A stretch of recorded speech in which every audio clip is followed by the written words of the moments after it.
vision language action model, which will not be included in final exam. But this is the very recent state-of-the-art robotics technique. So if you're interested in, I recommend you get familiar with this topic. So this shows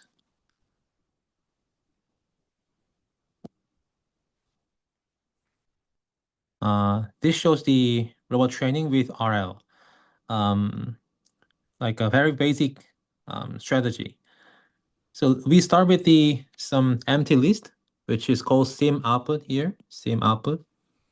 And then in the physics-based simulator, like Isaac sim, we run below loop for t in range t. T is the hyperparameter. How long we will run the simulator? Maybe 1 second or 2 seconds. It depends on your hyperparameter.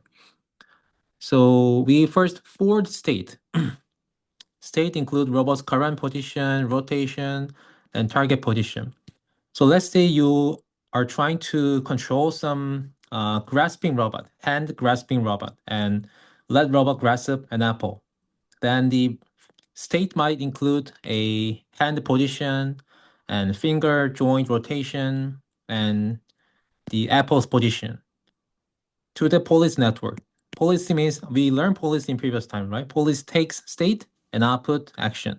Police network outputs an action from state.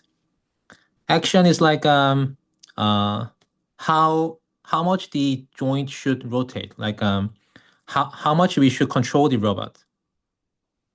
And then we append, we add like input state and output action to the sim output list. And then we apply the action. We have predicted action here, right? We have predicted action here using a PD controller. PD controller is implemented in physics-based simulator. So we pass the action to the PD controller in physics simulator, and it automatically change it to some physics values so that it can control robots in simulator. And then PD controller control the robots based on our estimated action, and then we obtain updated robot's current state, and we repeat this. We repeat this t times, like 1 second or 2 seconds. 1 second, 2 seconds is a real time, real world time. And then now we have sim output. We have sim output whose length is t, right? We have sim output. That is the output of physics simulator. And then we compute reward. How much close to the target? We have state and action, right? Then we have state so that we can measure, for example, distance between hand and apple, hand, robot, and apple. And so that we can compute reward for all elements in sim output. That is the second stage. And for some elements in sim output, we increase the probability of the output action with high reward. So there are T elements, right? In sim output, there are T outputs, where each item consists of state and action. For some element, for example, this one might have the high reward. This state has the very close distance between hand and apple. Then we increase probability of the output action with high reward. This is the brief introduction of our robot training with RL, and we will study this detail. And this is called rollout. This physics simulator. This stage called rollout, and this one is loss function. So it is very different from typical supervised learning, right? In typical supervised learning or any neural network training, we just pass some input to network, and then we have output, and then we directly go to loss function, right? We do not have to iteratively run something. But here, robotic training, we iteratively run physics-based simulator so that we make a forward pass t times. We forward pass in t times. And because we need to simulate how robot is moving in physics environment. So that is the reason of this kind of iterative rollout. This is called rollout. And here we have outputs of rollout and then here loss function. So this is very different from typical supervised learning. And so there are, RL has two problems actually. There are two problems in robot training. The first one is rollout, and second one is loss function. Rollout, as maybe you can know, too slow. We need to run rollout T times. I mean, in physics simulator, we need to run this might be 1 or 2 seconds. That makes too slow. And physics simulator itself is too slow. Of course, I mean, it's slow as well. So rollout makes training too slow. We need to run loop for in physics simulator. That makes training really slow. Second problem is loss function. So there's no explicit target. There's no explicit target for the output action. Um, I mean, in detail, that there are two differences. There is a difference between R and supervised learning. RL, what we try to do is do estimated action with high reward or gain. That is the message of RL. Do the estimated action. We have estimated action here, right? We have estimated action, and then we compute reward, and then let network do this action again. That is the basic philosophy of RL. Do the estimated action with high reward again. That is the message of RL, which is very different from supervised learning. Do the target action instead of estimated action, right? You can see clear difference. RL, do the estimated action again. Here, estimated action, target action, right? RL, do the estimated action with high reward again. When supervised learning, do the target action instead of estimated action. So that means supervised learning, we have explicit target. But when training robot with RL, there is no explicit target. So that we just say to robot, do the estimated action with high reward again. That makes training really slow. So these are two problems. These are two problems when training robots with RL. And this slide from lecture 18. I mean, and actually this one, invisible data collection, non-differentiable output function, those were actually reasons of using RL. As you can see, these ones are very similar. As we do not have, as we cannot collect all the data collection, we perform rollout. As output function, physics simulator is not differentiable, we use this kind of loss function. So that means good points of RL becomes limitation of R at the same time. That is interesting, right? So good points of RL is we do not have to collect all the data, and the output function does not need to be differentiable. That was good point of RL. At the same time, they becomes limitation of RL. That is interesting. So anyway, that is limitation. We need to solve this. That is limitation. Rollout is too slow. Loss function does not have explicit target. So that is problem. To solve this, we use vision language action model. That is recent trend to address limitation of RL and tries to go beyond RL. And this is this is example from NVIDIA. Cosmos is NVIDIA's, they call this word foundation model, but there are many fancy names, word foundation model, robo foundation model. But the vision language action model, they mean the same thing, but then vision language action model, VLA, is more technical word. But they mean the same thing. Vision language action model, word foundation model, robo foundation model. Usually they mean the same thing. Technically, VLA is I guess, more intuitive.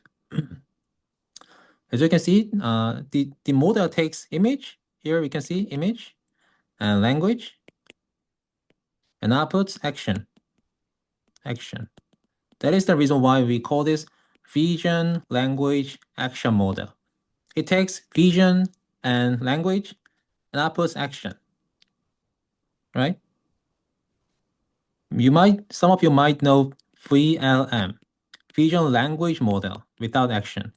That is multimodal model that jointly learn image and language, right? VLA is the one step further than VLM. It additionally takes action into account. So vision, language, and action. And oh, there's the audio. Okay. And so the basic philosophy of VLA is use supervised learning. Okay. Use supervised learning instead of RL for robot training. So we learned there were two limitations in RL. The first one is training is too slow. And the second thing is that there's no explicit target. So that makes RL training not scalable to large scale data set. Training, because training is really slow. So these days, VLA tries to shift from RL to supervised learning. We are used to supervised learning, right? We know supervised learning. People are trying to go back to supervised learning. Then the problem is how to get data. We need explicit target. We need explicit target action, right? Given state, we need explicit target. How to get data? So there are two main strategies. The first one is real robot data, teleoperation. So we have some uh, controllable robots, and then there is some environment, a real world environment, and then we control robots so that we can we can collect how robots should move given this state, right? And all this kind of data becomes our training data of VLA. That is the one way to data collect, real robot data. Second one is physics simulator. We've learned this so far, right? We have Isaac Sim, we have physics simulator so that we can use such kind of physics simulator, RRL, to get data. So these are two ways to get data for supervised learning of VLA. Okay. So teleoperation. Teleoperation. Tele is some distant, right? Robots and human are a little bit distant. And then remote control, right? Remote. And operation is controlling some robots. So remote control, use real robots to collect data, right?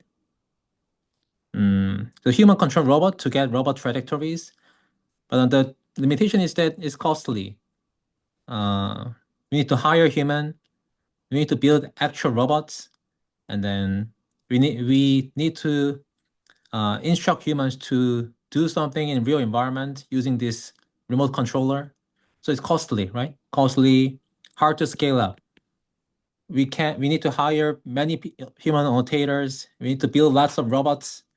And then we need to move around in real environments. That makes hard to scale up. But the good point is that we can collect real robot data. That is the good point. So this is the one way to get training data of VLA. And the second one is RL in physics simulator. So in previous class, we learned RL and physics simulator. And we can use this RL with physics simulator for the data collection. So the drawback of RL was hard to scale up, right? Its training is too slow. So instead of scale up, we can just train RL for each task. Instead of building a unified RL-based system, we can use RL for each task instead of building a universal policy network, right? So for example, train a policy network with RL only for hand-object grasp. Train a policy network with RL only for humanoid object interaction. Train a policy network with RL only for hand and maybe hand-hand interaction. We can build some small policy network which is specialized in small each task. And then each small policy network can be trained with RL. It does not need to be scaled up. We can just build a small R network, policy network, train with RL for each task, right? So in this way, we can avoid scale-up issue of RL. And then we can use such kind of collected data from each policy network as a training data of our VLA, right? But the problem is that sim to real gap. Sim is simulator, real is real environment. So there can be always gap between simulator environment and real environment. So although the policy network works well in simulator, it might struggle in real world environment. So there's a seem to real gap. Uh, so we use supervised learning instead of RL for the robot training. That is the basic philosophy of VLA. I mean, we collected data. We have real robot data or RL-based data collection pipeline, anything. Then we have this one. We have data of pairs of state action, right? Given current state, which action this robot needs to take? We need pairs of this data, right? By using real world data or physics state simulator data, we have pairs of state action data. Then, I mean, VLA, this is image and then text. These are state, right? These are state. Model and then action, right? State, action. Now we have pairs for, we are ready. We are ready to use supervised learning. We have input, we have target, all set. We are ready for use supervised learning for robot training. That is VLA, vision, language, action model. Loss function is distance between network's output. Network takes state, output action, and action target. This is called behavior cloning. Behavior cloning. I mean, literally, it tries to clone behavior of the data. Or imitation learning. Imitation learning. There is no rollout. We have explicit target because we no longer rely on reinforcement learning. We just use supervised learning. Likewise, many machine learning problems, we have input output. We have target. That's all we can use supervised learning. Training becomes fast. And this paper is called Open VLA, introducing CORL 2024. And I noticed that the first author is Korean, but I haven't talked with him. He's a PhD candidate in Stanford. So I mean that I think Open VLA is one of the first VLA that works well. It takes the input image, vision, language, action, right? And as you can see, it just image is passed to some pre-trained feature extractor and language. We have some tokenizer, and then this model is fine-tuned and action detokenizer. And then here, these are action. How much angle the robot needs to rotate. These are actions so that we can apply this action to robots directly without any rollout during the training here. OpenVLA is trained with a standard next token prediction objective, evaluating the cross-entropy loss on the predicted action tokens only. Here, right? No RL, no rollout, just cross-entropy loss between predicted and target action tokens. That's all. There's the typical, just typical transformer-based network, right? Because RL is too hard to scale up, and then training is too slow, unstable because we do not have explicit target. Data collection is still very challenging actually, but once we have some data, then we can build such kind of transformer-based VLA model without any RF, without rollout, just use cross-entropy loss. That is behavior cloning or imitation learning. And Pi0, that is, I guess this is also introduced in CORL 2025, maybe 2024, 2025. One of it. Pi0, combination of VLA model and diffusion generative model.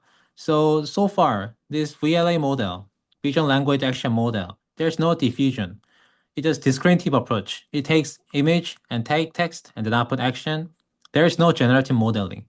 But here, these days, people tries to combine VLA model with diffusion with generative model. People tries to combine this one so that we can denoise action condition on image, language, and robot state. The reason why we introduced generative modeling in VLA is that Generative modeling can provide some meaningful, semantically meaningful word modeling. It's a little bit ambiguous, but generative model can provide some plausible robust action distribution so that it can build more robust outputs so that these days people try to, that is the very recent trend. Right now it is happening in 2025, 2026, it is happening, 2025, but still in progress. Not very mature. Combining VLA, diffusion-based generative model, is in just as started, very recent research. It tries to denoise action condition on image, language, and robot state. So yeah, here robot foundation model. The NVIDIA calls it word foundation model, robotic foundation model, VLA. There are many terms. Um, it started with the RT1, RT2, RTX, now OpenVLA, Pi Zero.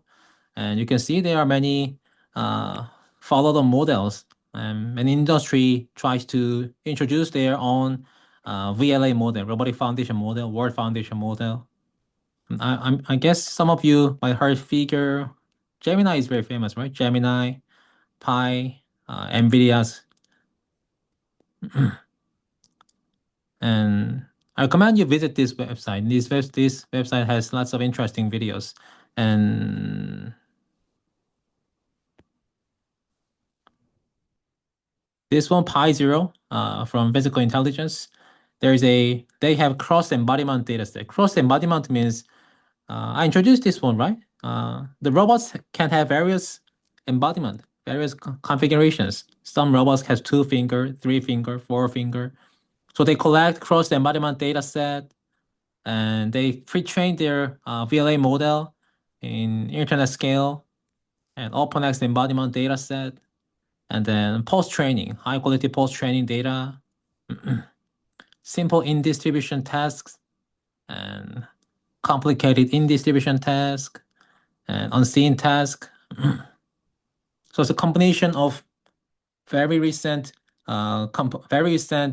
research result components, large-scale pre-training, data collection, cross-embodiment. All the things are just has been started. And this is open sourced. So if you're interested in, you can visit this website. And then evaluation is also very challenging. Evaluation primarily conducted in the real world, because robot needs to do something in real world, right? So real world evaluation is costly and noisy. The limitation is we have large enough budgets such that we can still make progress. A weak correlation between training loss and real world success rate. The training objective, task specific metrics, training, testing horizons.